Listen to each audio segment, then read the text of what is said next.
Welcome parents and educators.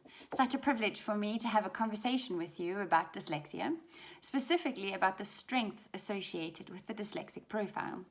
Let me introduce you to the motivation of these discussions and of my research. This is Judah.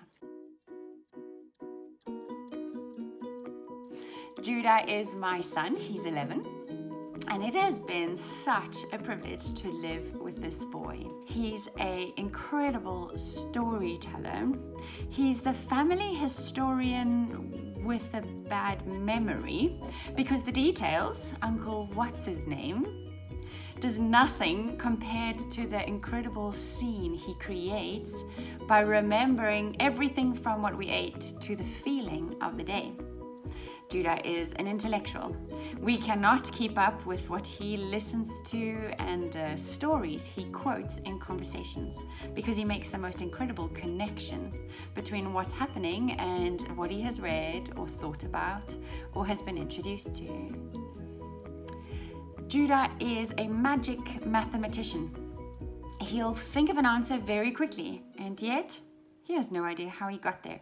And to tell you how he got there is a special kind of torture. What is it with all these contradictions? Because of these contradictions, it took me forever to realize that Judah is dyslexic. And this may be true in your classrooms or in your home, as you are reluctant to put a label of a learning disability on someone that you see is quite exceptional. And the reason for this is that strengths have trade-off weaknesses. Unfortunately, what happens is that the strengths that are particularly prized by the industrial model of education that we have fall squarely within the weaknesses of the dyslexic mindset. Judah is not a good reader. He struggles very much with things that his peers find incredibly easy. Why is this? And how confusing for a boy. The other day, Judah said, "Mom, I wish the world could see me the way you see me." And I said, "Judah, all I want is for you to see you the way I see you." Because dyslexia is not the problem. It's the perceptions we have. It's the focus on the weakness and not on the strengths.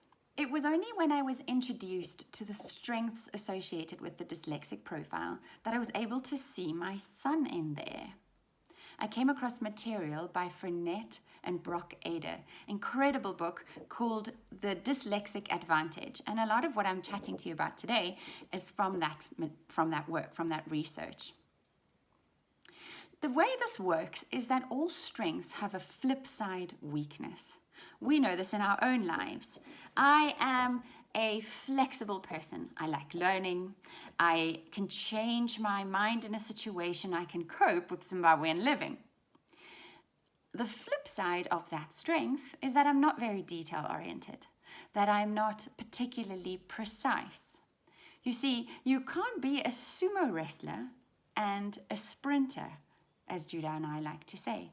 Research shows that 20% of us are probably dyslexic.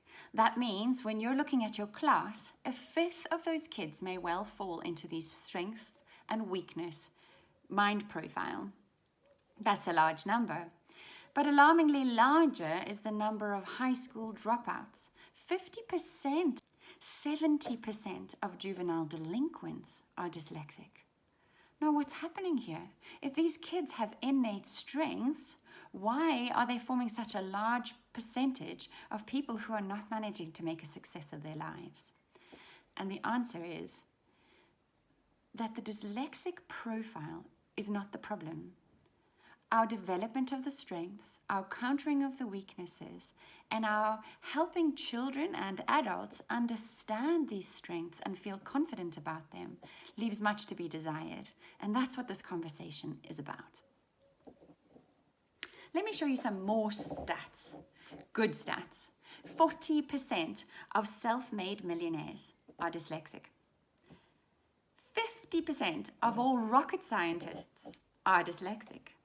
I am of the opinion that it is not the dyslexic brain that determines the chance of success, but our response to it as parents and educators. So I'm suggesting a response that knows and addresses weaknesses. This conversation is not about remedial teaching. There's incredible resources looking at developing the weaknesses within the dyslexic profile. But I'm interested in how do we develop these strengths, not just for the sake of the dyslexic mind and quality of life, but for a world that desperately needs the dyslexic strengths.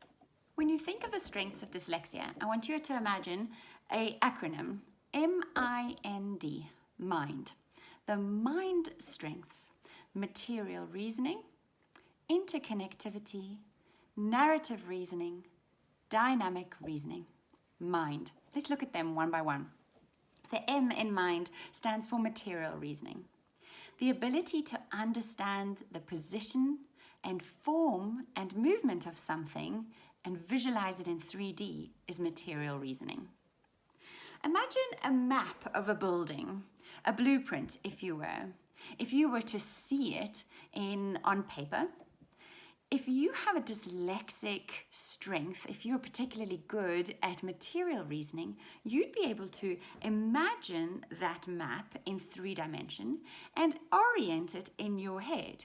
You'd be able to imagine walking in through the back door, leading up the stairs, turning left at the top, and what you would find there. You've seen this in children when they are incredible at building puzzles in 3D. I know of a child who builds his puzzles upside down, not looking at the picture and only dealing with the shapes.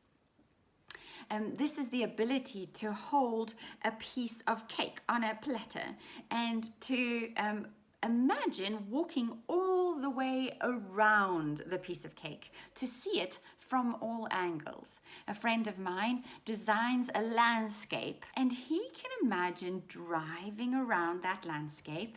He can imagine what it would feel like if you parked there, what the view would be if you got out of your car and looked back at the entrance. He can manipulate this kind of information in 3D and visualize the outcome if it were to be built in real life. Dyslexic minds are big picture thinkers. They're visual thinkers. They understand the underlying principles, but they often struggle with the process along the way, with formulas, and these are the things we often use in a classroom. But they have an instinctive grasp of the overall big picture. And this is not just a visual understanding. In this imagining of a 3D space, there's also a sense of force, of movement, of texture, and of shape. I've heard of a dyslexic reader saying they struggle so much with looking at the words on the paper because they can see the grains in the paper as the pulp makes up the paper. Now, with this incredible strength, there are obvious trade-offs. There's a relative weakness in two-dimensional processing. We see this in the understanding of code and the understanding of words on paper, left to right. There's a struggle with symbols. It is said that it's 5 times harder for a dyslexic brain to read written text than for anybody else. Sometimes I've been told if you can imagine reading in Italian and reading it backwards, that's what it feels like. I think that's a bit artificial, but it gives you the idea just that it is that hard to read a two-dimensional set of symbols left to right when your brain is able to orient around three-dimensional figures so much more effectively. Now, when kids are babies, they have to learn that the mirror image of a thing can be the same thing. When a toddler looks at the side of a dog's face, they need to start understanding that if I were to see the other side of that dog, it would still be the same dog. But kids with dyslexia may retain that tendency for a very long time. Some spectacular dyslexic minds, like Da Vinci, have been known to write entire paragraphs in his journal backwards, to design his infamous inventions backwards and flip it in mirror image. There's also a struggle here to answer simple questions because of a difficulty of language output. If you're particularly strong in material reasoning, then words almost get in the way of something that's much more multifaceted for you. Einstein would say that language was a barrier, that he would think in maths, that he would think in images, and that language, that he almost had to translate it into language to be able to communicate it, which is a slowing process. Unfortunately, also, unrelated, unnecessary visual images swamp the working memory of a dyslexic mind. We'll talk a little bit more about working memory for you to understand it a bit more. I remember reading a story sum with Judah some years ago, and the question was 42 children on a field needing to line up in 7 lines. How many children per line? And Judah said, how big is the field? He was worried why they were there and whether there was a fire and they were evacuating and they needed to stand on the short end of the field. You can see how an ability to visualize much more than's being asked for can actually be a deterrent. There are such incredible careers that can be filled with people with a strong material reasoning gift. Architects, engineers, surgeons need this ability to see in 3 dimensions, mechanics, radiologists, and chemists. The second gift associated with the mind strengths is the I for interconnected reasoning.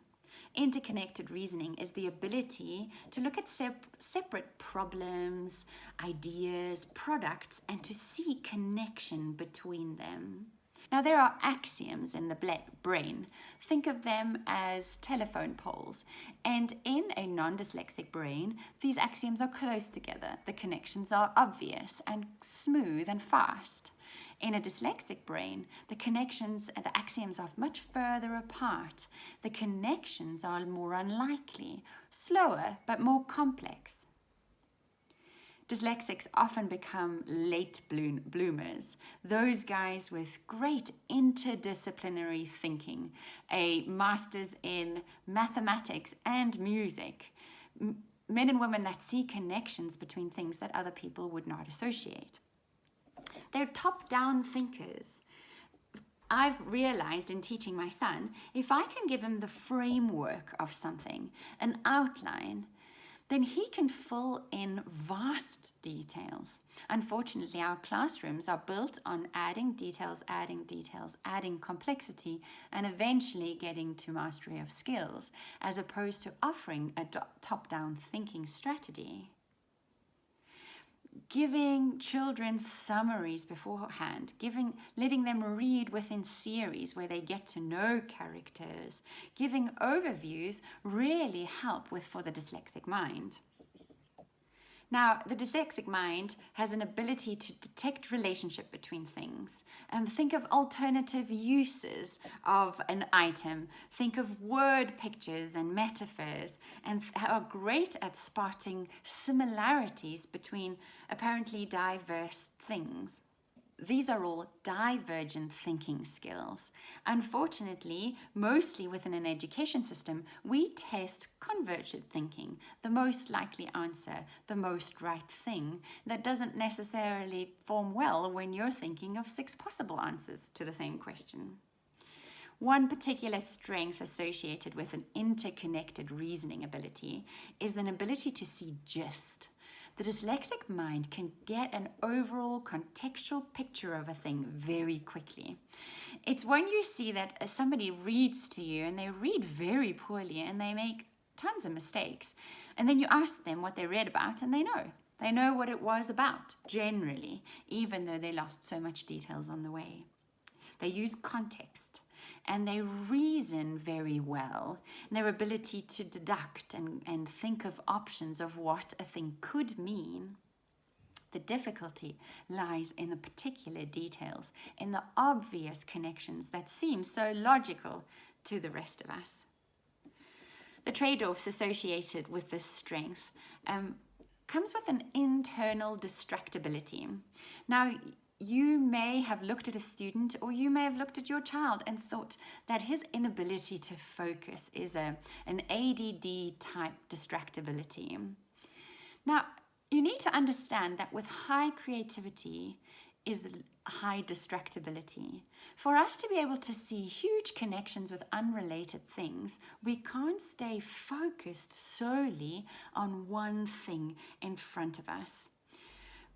Now, this is great for creativity, but it's not great for staying on one focused task. Does that make sense? So it's not an external distractibility, but an internal 100 connections being made. There's an inability to screen out irrelevant detail. And sometimes this can be a real issue in terms of staying on task with a particular question asked in a particular way when you're so keen to bring in 100 new things.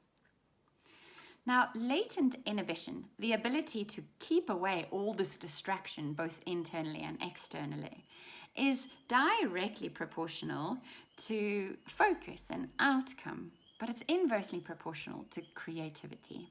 If you can stay focused, you can get a job done, and that's a particular gift. But it's not good for thinking out of the box, which our creative dyslexic minds are good at doing.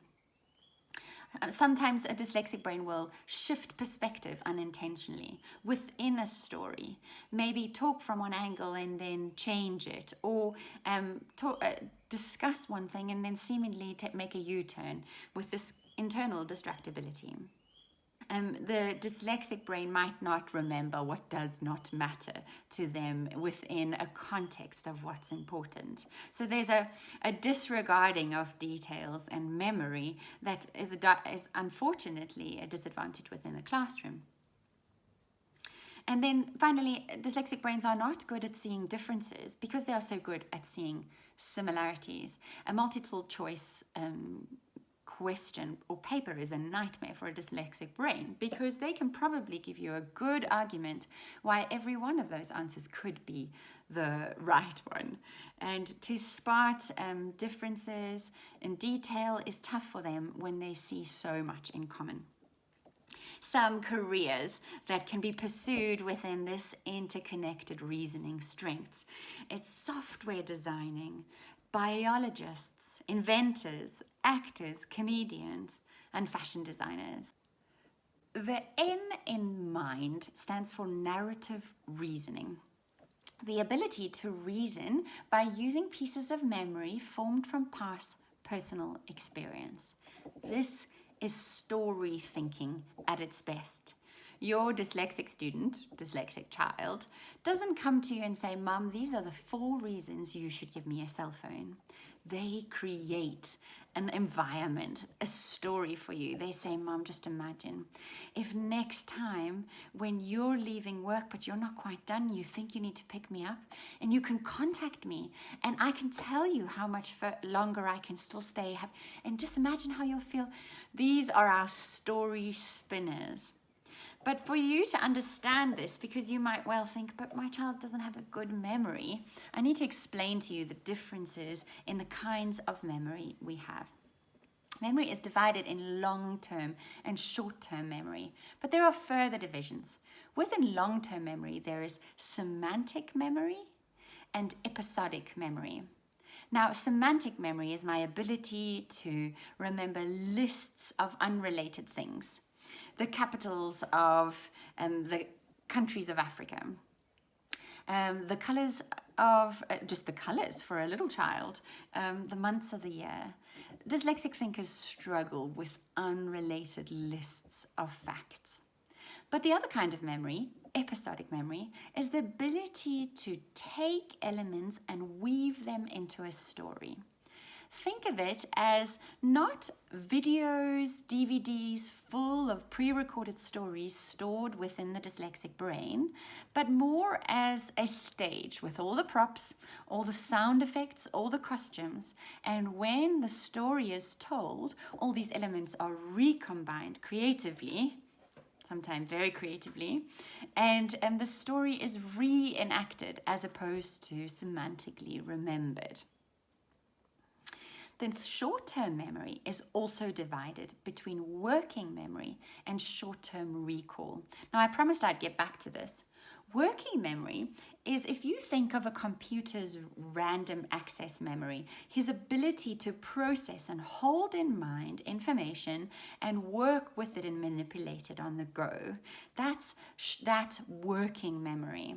Now, I've said to you before that dyslexic brains often include so many unrelated details, visual images, and story now as well, that often the working memory can become quite clogged, sort of slowed down the way you would imagine a small computer trying to run a bigger program. Now, the dyslexic brain responds to and gives anecdotes. He'll explain by a story the motivation or what he did, by examples, by descriptions. And this is when you're asking your students for a definition and he gives you an example, and you ask him for another definition and he gives you another example, and you mark him wrong. But in truth, he has answered the question, but not in a focused, simple way, but rather in a reconstructing of information and of reasoning. Now, the trade-offs associated with narrative reasoning is a poor semantic memory. I've mentioned this before, but the memory, remembering names, remembering dates, that kind of thing just does not stick in a brain that prefers a story. They're extremely creative writers, but they struggle to write. Can you see the injustice of a child that is more likely than the other 4 out of 5 in your classroom to love a good story, to be the one that struggles with reading and writing? In an ideal world, I would love to see us teach writing as a skill, the actual mechanical ability to write and construct sentences, the one we know the dyslexic brain would struggle with, but also in having something worth saying. In my mind, to give a child that is dyslexic a scribe, somebody who records his thoughts and his stories, is a huge, huge advantage and a necessity, so that these brilliant stories come out. When you might find that your son would use nice all the time in his writing because he can spell it, and would not use intricate, which he would use when he's talking to you. Just a personal note there that audio books count. It takes us such a long time to tell ourselves that children are allowed to listen to stories. We say, oh, it doesn't count, they have to be able to read. Well, it's really a little bit like saying to somebody in a wheelchair, you have to go down the stairs because all the other children are, when really the point is getting down the stairs. And an ability to listen and interact with stories is actually a special gift of the dyslexic mind. And I feel super strongly that they should not be kept away from incredible stories based on their reading level.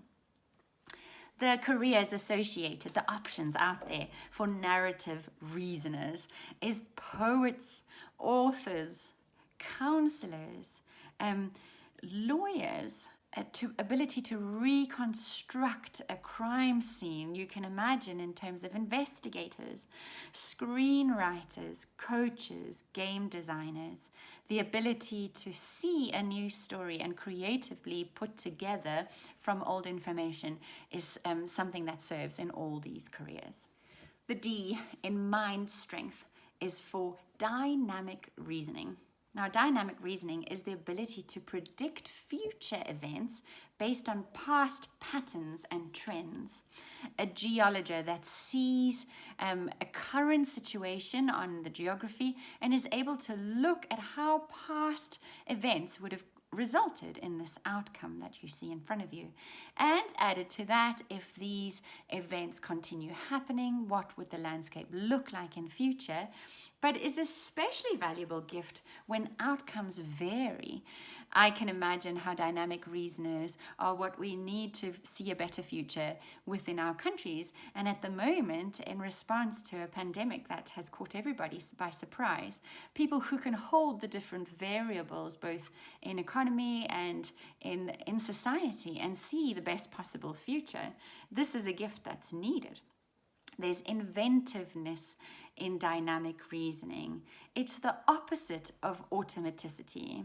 So the dyslexic mind struggles to automate and do the same thing that is done 100 times without thinking, but he can see a new way through a problem where others can't.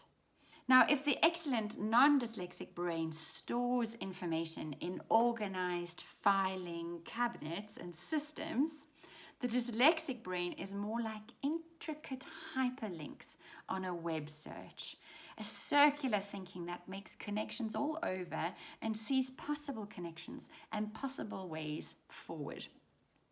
Something that is a particular strength of the dyslexic mind that's strong at dynamic reasoning is eureka type thinking. You'll remember Archimedes, the mathematician. He's trying to figure out the volume of irregular objects, and he thinks and processes and works through different levels, and then later he gets into his bath, it displaces water, and he says, Eureka!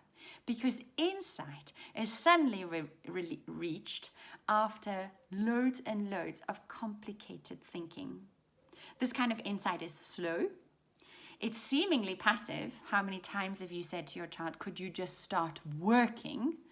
But actually, the thinking looks like not working, but it's a brain that's processing and thinking and making connections. It needs reflective time. You can see how that is a problem in traditional classrooms. And the thing is that with the dyslexic thinking, with insight and interconnected reasoning, more busy actually means less productivity. More pressure to think fast means less of an ability to think at all. Now, the trade-offs associated are probably quite obvious to you. There's a reduced speed, and our education system depends hugely on speed and efficiency. Test taking is a nightmare for a dyslexic brain. The circular thinking is fantastic when you're coding, but it's not great when you're needing sequencing, left to right, logical step-for-step thinking. And of course, when automaticity is hard, that's super frustrating for the hardworking dyslexic student. But you can see now why entrepreneurs and 40% of self-made billionaires are dyslexic, because entrepreneurs need dynamic reasoning. There's a convention by which dyslexic brains are called into Fortune 500 companies when everybody else doesn't see a new way through a problem. So with that then, the MIND strengths associated with the dyslexic profile. If, like me, you're able to see a son or daughter or children in your classroom from these strength perspectives, you would join me in wanting to develop these strengths. I'm so passionate about us not spending the majority of dyslexic children's best energy and time encountering weaknesses that will only grow to a certain level without tapping into the vast potential that lies within their strengths. Check out noticeability.org. Noticeability is an organization that partners with families with children with dyslexic minds in developing strengths that are associated with the profile.